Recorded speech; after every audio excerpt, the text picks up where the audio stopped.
2025년 2월 11일입니다. 원래 오늘은 뉴스레터 K 오후 6시 반에 하는 라디오 생방만 있고 편파TV 생방 저녁에만 있는데 어제 발생했던 대전에서의 초등학생 피살 사건 그 사건 때문에 갑자기 아침에 기자들로부터 전화가 오고 오후에는 MBN하고 TV조선에 출연해야 될 것 같아요. TV조선은 출연을 못하죠. 시간이 겹쳐갖고 오늘은 좀 빡빡하게 움직여야 될 것 같은데 오전에 TV조선 기자가 잠깐 관련돼서 전화를 했는데 지금 명백한 팩트는 그 8살짜리가 방과후 교실, 방과후 학습하는 거기서 기다리다가 유인을 당했고 시청각실에서 살해당했다. 범인은 48살의 이학교 여교사고 피해 죽은 아이는 이름이 김모양 8살짜리 5시 50분쯤에 발견됐는데 아마 4시 반부터 그 범행은 한 5시쯤 된 것 같아요. 과다출혈로 사망을 했는데 상당히 많이 그 흉기로 본인도 자해를 했다. 뭐 이런 얘기가 지금 들리고 있어요. 근데 문제는 이 범인이 이전에도 사실은 정신적인 우울증 때문에 휴직을 했었고 복직한 지 한 달 만에 그리고 상당히 공격성이 있고 그렇다. 그래서 그 교장도 그런 얘기를 좀 하고 이런 얘기들을 하고 있고요. 지금 임태희 경기도 교육감은 심각한 정신질환이면 교단에 서서 안 된다. 이런 얘기도 하고 있는데 문제는 이제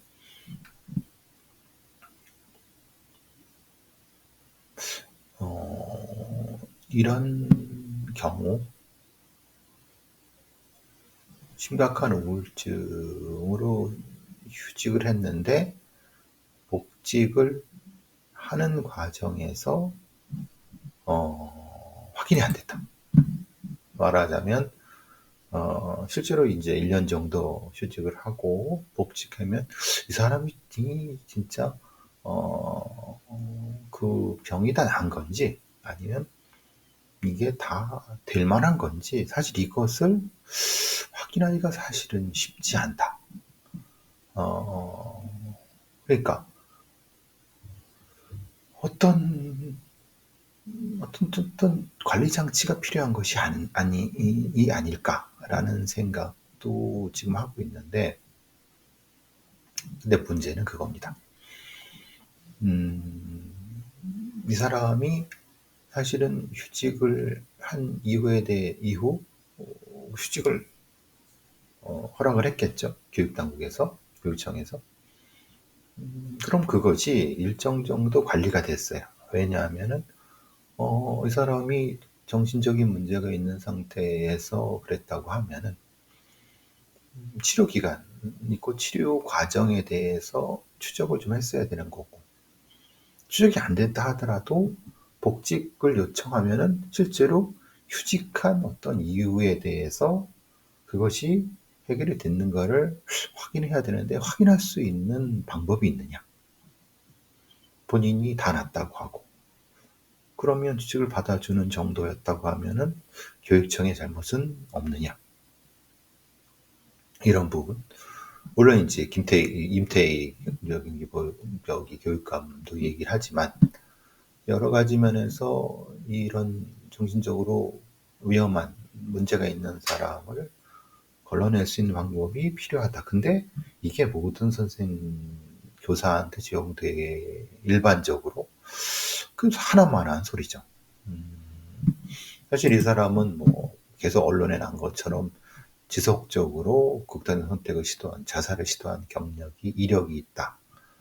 그런데 이 자살을 시도한 이력이 있는 사람이 하필 정교사고, 그리고 20년 동안 있었던 교사고, 그러니까 오랫동안 20년 넘게 교직을 있다 하더라도 인간의 어떤 정신적인 어떤 어려움이나 힘든 거는 언제 발병할지 모르는 거고, 그리고 육체적인 어떤 상처라든가 아니면 뭐 장애라든가 이런 건 눈에 띄지만 정신적인 부분에서의 부분은 이거를 확인할 방법이 있느냐.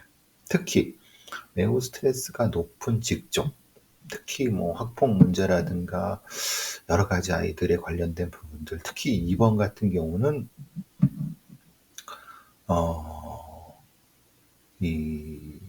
이 사건이 알려지면서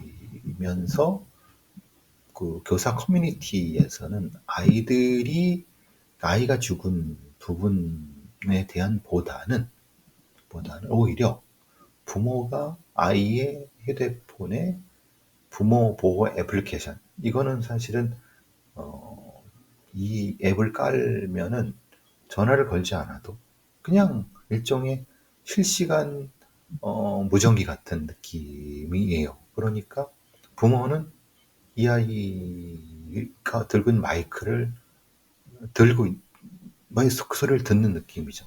그러니까 결국은 이 교사들은 실제로 이제 어떤 유명인의 아이가 이걸 들고 다녀서 문제가 됐던, 작년, 재작년인가 있었던 적이 있었지 않습니까? 이걸 더 걱정하는, 오히려 일부 교사들은 부모가 몰래 녹음하고 있는 것이 아니냐, 휴대전화 끄라고 해야 되겠다, 이런 얘기들이 나오고 있는데, 지금 이 부분이 상당히, 그러니까 첫 번째, 이 범인과 피해 아이 사이에는 접점이 없다. 다만 이 교사가 상당히 정신적으로 힘든 상황에 있는 거 맞는 것 같다. 그거를 중간에 어떻게 걸러낼 것이냐. 사실 저도 예전에 교사들의 성범죄라든가 아니면 정신적으로 문제가 있는 교사들을 주기적으로 정기적으로 아니면 걸러낼 수 있는 방법이 있어야 되지 않느냐. 그 채용 단계부터 아니면 채용 단계 이후에도 5년이나 뭐 아니면 무엇인가 문제가 된다고 공이 인정될 수 있는 사람을 수업에서 배제하고 뭐 적법한 절차에 따라서 걸러낼 수 있는 방법이 있느냐. 실제로 현실적으로 존재하지 않는다. 그 주변에서 설득하고 이래서 자진해서 뭐 이렇게 하지 않는 한 이게 결국은 이 교사는 자기가 목숨 끊으려고 흉기를 샀다. 그런데 결국은 그 흉기로 아이를 살해하게 된 부분은 실제로 이것은 정신적인 문제가 있는 사람들의 관리에 실패한 것이냐. 특히 그 사람이 교직이라고 하는, 특히 아이들을 가르친다고 하는 그런 교직에 서게 하는 것 자체가 문제가 아니냐. 지금 그 문제가 지금 핵심적인 부분 같아요. 많은 분들이 정신적으로 문제가 있는 사람들이 계획성이 있을 수 있느냐라고 하지만 안인득 사건을 통해서 뭐 조현병 이런 사람들을 보면서도 우리가 정신적으로 문제가 있다 하더라도 계획성은 존재한다. 물론 그 계획성은 부분적이고 완벽하게 앞뒤로 다 논리적으로 계획을 완벽하게 짤 수는 없다. 사실 그건 보통 사람도 완벽하게 계획을 짜기는 쉽지 않습니다. 그러니까 부분적인 계획성 아니면 부실한 계획을이라도 짜서 머릿속에 그걸 넣고 범행을 저지른다. 지금 이 경우가 딱 그 경우다. 그렇다고 했을 때 이런 형태의 그 부분적으로 정신적으로 문제가 있는 아이들, 육체적으로 취약한 피해 집단이 존재할 수 있는 이 경우는 어떻게 보호할 것인가? 사실 학교에서도 휴직 권고 중이었고 문제가 있는지 분명히 교육청이 요청을 한 상태에서 그것이 오히려 더 빠르게 차단을 하고 빠르게 그 학생들, 우리 아이들한테 접근하지 못하게 차단했어야 되는 것이 아니냐. 이게 가장 고민되는 부분입니다. 사실 이전에도 학교에서 이런 문제가 발생했을 때 임태희 같은 얘기를 계속했죠. 그런데 하나만 한 소리. 왜냐하면 실제로 사실은 이런 사람이 교단에 승계하면 안 된다고 하지만은 현실적으로 교원 노조라든가 교청이라든가 현실의 벽에 부딪혀서 바꾸지 못해요. 그냥 또 위험이야. 그리고 또 이런 일이 생기면 또 위험이야. 이런 부분 때문에 사실은 좀 오늘도 많은 분들이 걱정스럽고 많이 두려워하시는 부분 같아요. 아니 우리 자녀를 둔 분들 중에 자기 자녀가 다니는 교사나 이런 사람들이 누가 있는지 어떻게 합니까? 그걸 일단은 100% 신뢰해야지만이 가능한 건데 이거는 그 신뢰 자체가 깨져버렸으니 이거를 어떻게 관리할 것인가, 이런 부분, 이것이 결국은 이 사건이 주는 교훈이 아닐까 싶어요. 그리고 아이들이 사실은 교사가 범행을 저지르면 학교 내에서는 할 방법이 없어요. 그러니까 외부인이 들어와서 뭘 한다고 하면은 외부인에 대한 어떤 못 들어오게 하거나 이러는 건 되는데 교사가, 그것도 여교사가, 그럼 이걸 어떻게 할 것인가? 이 부분은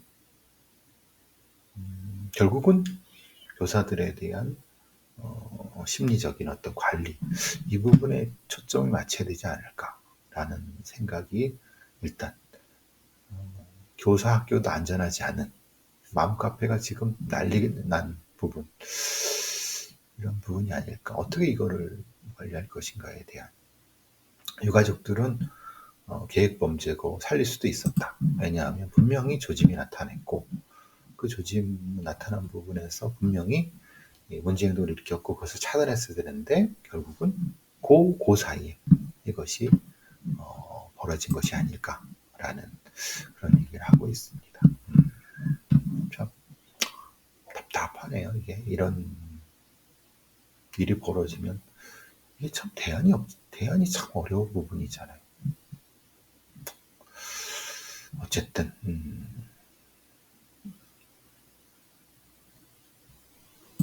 어제 김신혜 관련해서 매부쇼에서 녹음을 했는데 김신혜가 실제로는 이제 보호 입원을 했다고 이렇게 알려져 있지만 사실은 응급 입원입니다. 왜냐하면 보호 입원은 그러면 그 보호자들이 보호 입원을 시킬 수 있지만은 전제가 보호자와 환자를 3개월 이상 동일 주소 거주라는 하지 않으면은 사실은 할 수가 없다. 왜냐하면 이런 경우가 있죠. 같이 살지 않는 가족이 재산을 노리고 어떤 사람을 뜬금없이 입원시킬 수도 있잖아요. 그래서 이 규정이 만들어진 거예요. 보호자, 환자, 3개월 이상 동일 거주, 주소 거주 요건은. 근데 김씨네는 그게 아니잖아요.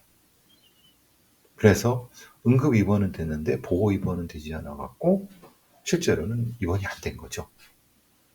사실은 이런 경우들이 꽤 많이 존재하는 것 같아요.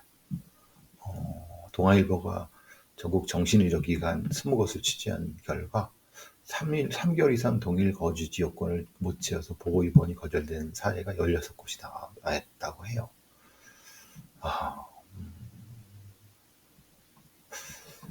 그 정신질환자 응급 입원을 반려하면은 그럼 결국은 그들은 어디로 가죠? 그래서 나오던 게 사법 입원. 사고 위본 제도가 만들어져야 된다.